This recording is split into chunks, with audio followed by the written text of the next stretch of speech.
It's early the next morning, and we're on a China Eastern flight from Beijing to Xian. We are traveling from the northeast to the central part of the country. It's interesting to note that the country of China is in the shape of a chicken, including the head, the tail, and that it's laying an egg. Xian means capital of the West.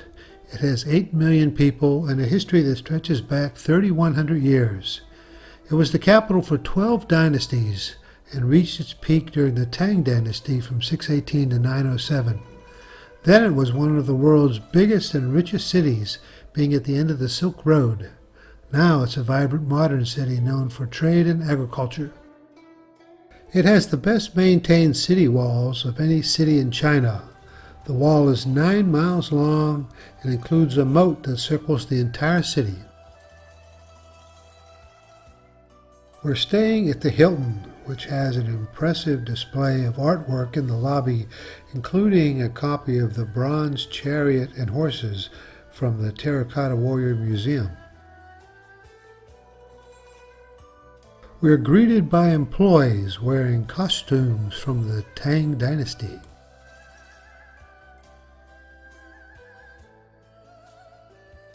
After a lunch of Oriental delicacies, Peg and I take a walk through the city and come upon a historic park that includes an ancient wooden cart, a sedan carriage, and a bronze statue of 2 learned men teaching a small boy.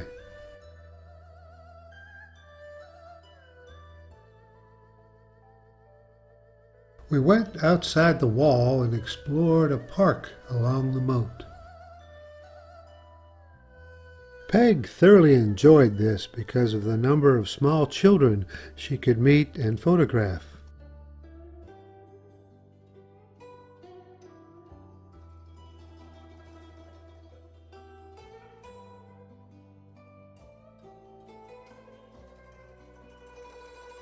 Note that children being potty trained have the bottoms cut out of their pants. We also saw people on exercise machines and a group of men engaged in a serious game of mahjong. The moat was quite beautiful that day.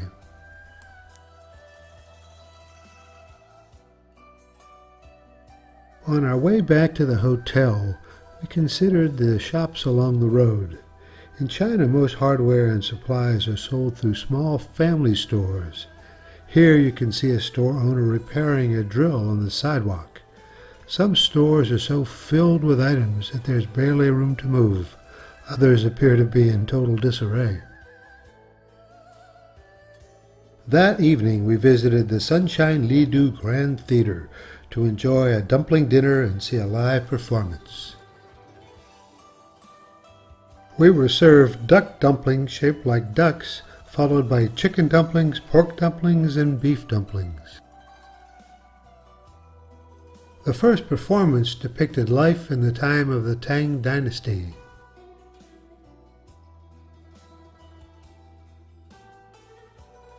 The second dance was called flying because the dancers appeared to be defying gravity. The long sleeve dance goes back to the Han dynasty in 200 BC. And finally, the Thousand Hands dance, which is based on the Buddhist tradition of the Thousand Hands Guardian, who is everywhere and protects the world. It's early the next morning, and we're about to enter the Terracotta Army Museum. But before we do, let me set the stage by giving a brief history lesson. During the period from 500 BC to 230 BC, there were a large number of feudal states in China, with frequent wars of conquest and shifting alliances. This continued until 230 BC, when Qin Shi Huang took over the Han region of central China, where Xian is located. At that time there were 7 independent states, and he conquered the other 6 to unify China. One of his brilliant decisions was to promise each warrior land for every head of an enemy he brought back. He gave them a reason to fight and struck terror into the hearts of the enemy. He introduced new policies, built a massive road system, and started building the Great Wall. Qin Shi Huang ruled until 210 BC and declared himself to be the first emperor. He also believed that he needed warriors to protect him after his death, and so he directed 700,000 workers to spend 43 years building a full-scale clay army that would be buried with him to defend him in the afterlife.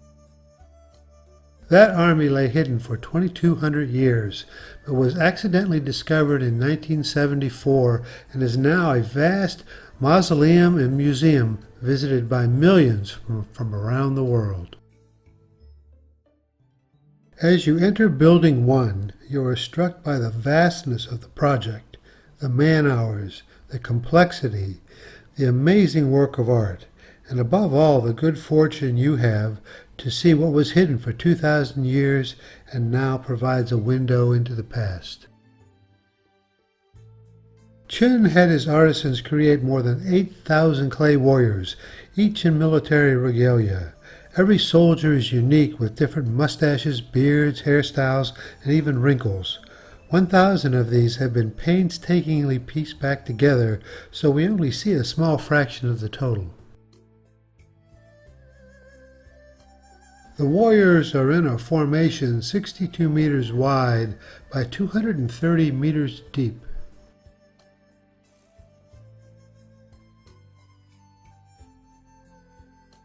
The army faces east, which is the direction of the conquered regions, and on the flanks are soldiers facing north and south to protect from surprise attack.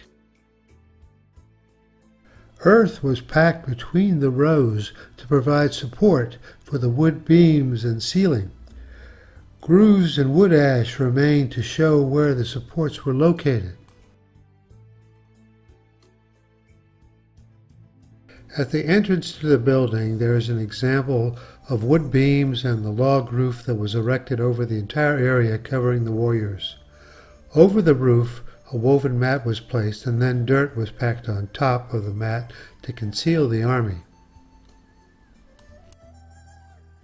The emperor wanted to keep the location secret, so when the work was done, he killed all of the artisans who had made the warriors and left their bodies in the pit.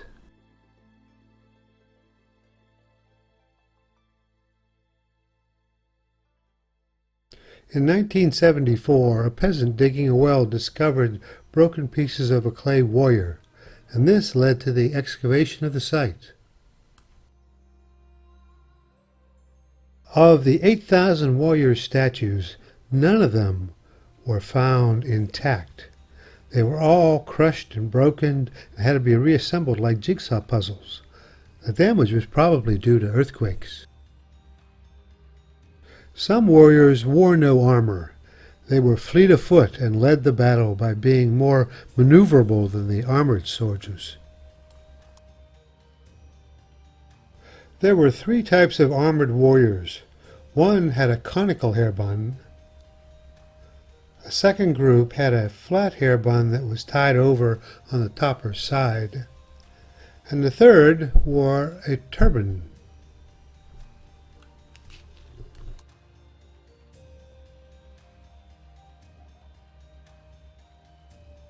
There are 8 basic face shapes matching the face shapes of the Chinese ethnic groups that lived at that time.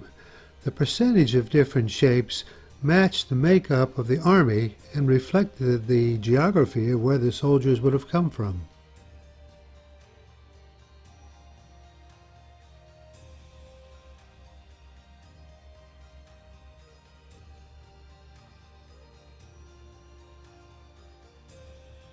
The beards and mustaches are also unique. At that time, all males grew a beard or mustache, with the exception of criminals who were forced to be clean-shaven.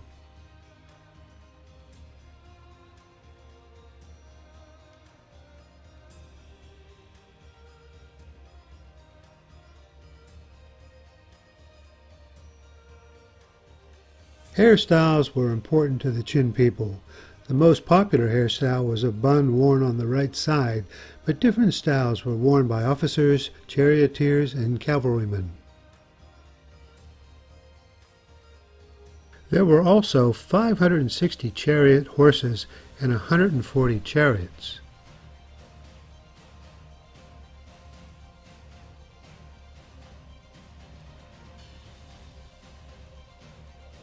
As we walk toward the back of the building, we see that excavation is in progress and there's still a massive amount of work remaining.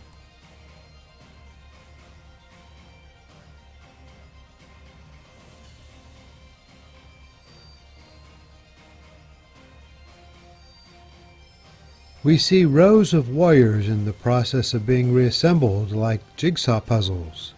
Some have stretch wrap to hold pieces together while the glue dries. Others have belts and support frames.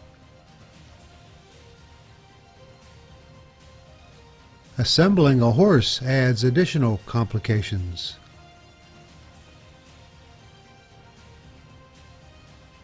A team of archaeologists work continuously to recover, catalog, and reassemble the warriors. This is a World UNESCO site, so there are workers from countries all over the world. It'll take many years to complete the project.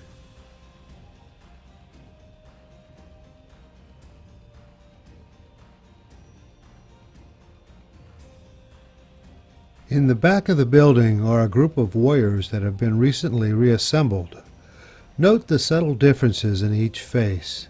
These include differences in age, happiness, kindness, seriousness, bravery, smiling, satisfied, and sad. Some appear to have something on their minds. Some are calm, worried, apprehensive, dull, bored, or resigned to their fate. As we leave the room, I consider the amazing work of art we've just observed. We next move to Pit 3, which is only 150 yards from Pit 1. It's known as the Command Center because the warriors are arranged as they would be in a command center. The warriors here are facing each other as though they're waiting for orders. There is no clay emperor because the real emperor is expected to lead these warriors. There would have been a chariot behind these horses. This pit is clearly in the early stage of excavation, and the floor in some areas is covered with broken segments.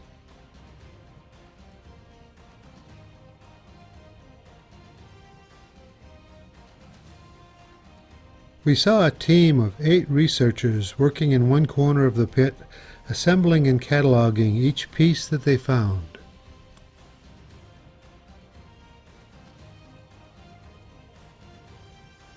When the warriors were made, they were all painted in lifelike colors. As they've been excavated and exposed to the air, the colors have faded quickly. Until more is learned about how to prevent the colors from fading, they will limit the number of colored warriors that are excavated. We next entered Pit 2, which is in the early stages of excavation. So there is little to be seen in the pit, but there were several excellent displays. The hand position of this kneeling archer shows that he was holding a crossbow. Note the detail on his shoes and his armor.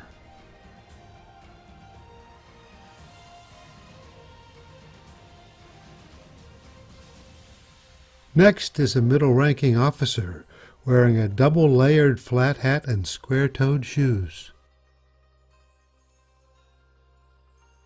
The standing archer is shown ready to draw his bow.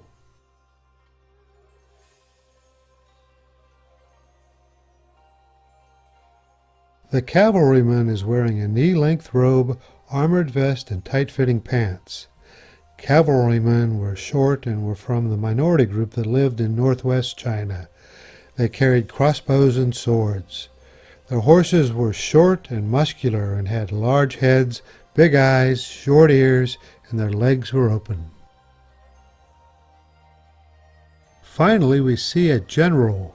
His height, clothing, and headgear indicate his high rank. He is wearing double-layered robes and fish-scale armor.